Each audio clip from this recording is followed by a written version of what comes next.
જય સ્વામિનારાયણ। તારીખ 26/5/2026 અધિક જેઠ સુદ દશમ મંગળવાર। એક સમયે ભગવાન શ્રીહરિ મુક્તાનંદ સ્વામી સાથે ગામ ગુંદાળાથી નિસરીને જેતપુર પધાર્યા। ગામમાં ખબર પડતા જ પ્રભુ શ્રીહરિને વિશે અતિ હેતવાળા એવા વામન ભટ્ટ, અજરામર, જીવણભાઈ, જેરામભાઈ વગેરે સૌ સન્મુખ આવ્યા અને દંડવત પ્રણામ કરીને અતિ રાજી થયા। શ્રીહરિ ગુરુદેવ રામાનંદ સ્વામી જ્યારે જ્યારે જેતપુર પધારતા ત્યારે ભાદરમાં નાહવા પધારતા હતા। જે જગ્યાએ એ આવ્યા અને સૌ રામાનંદ સ્વામીને યાદ કરીને નાહ્યા। શ્રીહરિ સોનેરી વસ્ત્રો પહેરીને ભાદરના કાંઠે એક મોટી પથ્થરની શિલા હતી એના ઉપર વિરાજમાન થયા। મહારાજને વિશે અતિ પ્રેમી એવા જેતપુરના હરિભક્તો ફૂલના હાર, તોરા અને બાજુબંધ વગેરે લાવ્યા હતા। એ મહારાજને ધરાવ્યા। શ્રીહરિને મેવાનો થાળ ધરાવ્યો, જે શ્રીહરિ ભક્તોનો ભાવ જાણીને જેમાં અને સૌને પોષ ભરીને પ્રસાદ આપ્યો। એ સમયે જેતપુરના રાજા અને કાઠી જ્ઞાતિમાં શિરોમણી હરિભક્ત એવા દરબાર શ્રી ઉન્નડ ખાચર મહારાજના દર્શને આવ્યા, કે જેઓ મૂળુવાળાના માસ્યાઈભાઈ થતા હતા। તે મૂળુવાળાને સમાચાર મોકલા એટલે તેઓ પણ પોતાના પરિવાર સાથે શ્રીહરિના દર્શને તુરત જ પધાર્યા। મહારાજના ચરણે શ્રીફળનો થાળ મૂકીને પોતે અતિ નિર્માનીપણે પ્રાર્થના કરવા લાગ્યા કે હે પ્રભુ, અમે તો અધમ અને અતિ પાપી છીએ, આપ તો અધમ ઉદાહરણ છો। આપની પરમ કૃપાએ અમને આપના સહેજે દર્શન થયા। ઉન્નડ ખાચરે શ્રીહરિને અતિ ભાવથી પૂરમાં પધારવા સારું વિનંતી કરી। શ્રીહરિ એમનો નિર્મળ ભાવ જોઈને દરબારગઢમાં જવા સારું રાજી થયા। શ્રીહરિને અશ્વ ઉપર વિરાજમાન કર્યા અને સૌ સાથે ઘોડે ચડ્યા। આગળ રાજનો ચોપદાર નેકી પોકારતો હતો અને અનંત પ્રકારના વાજિંત્રોથી સૌ વાજતે ગાજતે ચાલ્યા।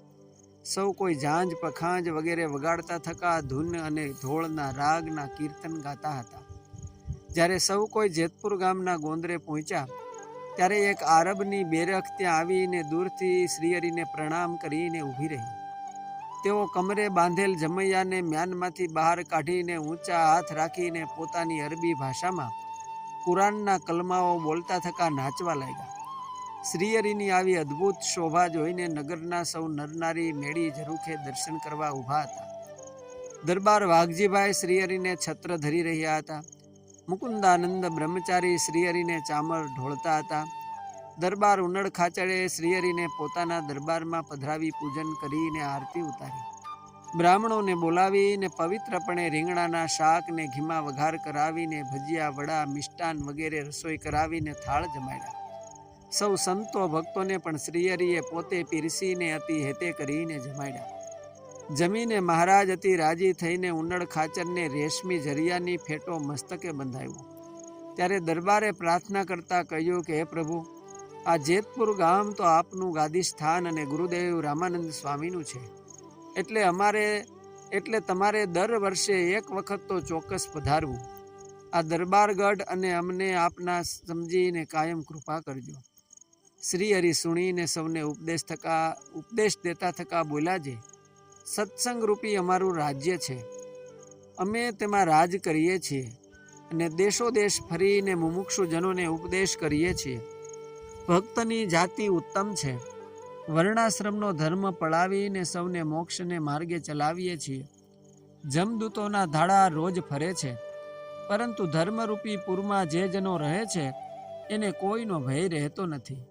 અંતરદ્રષ્ટિએ જોતા તો જીવને ભય તો પોતાના દેહથી જ છે। આપણો દેહ જ મોક્ષનું અને નરકનું કારણ છે। દેહમાં રહીને જો ભગવાન ભજાય નહીં તો આ દેહને શત્રુ જાણવું। આમ શ્રીહરિએ ઘણી વાત પોતાના ભક્તજનોને કરી। દરબાર ઉન્નડ ખાચરે બે હાથ જોડીને કહ્યું કે હે પ્રભુ, આપ સત્ય વાત કરો છો, આપ સમાન બીજું કોઈ સત્યને જાણનાર નથી।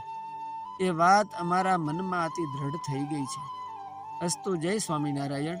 શ્રીહરિ ચરિત્રામૃત સાગર પૂર 3 તરંગ 41 માંથી।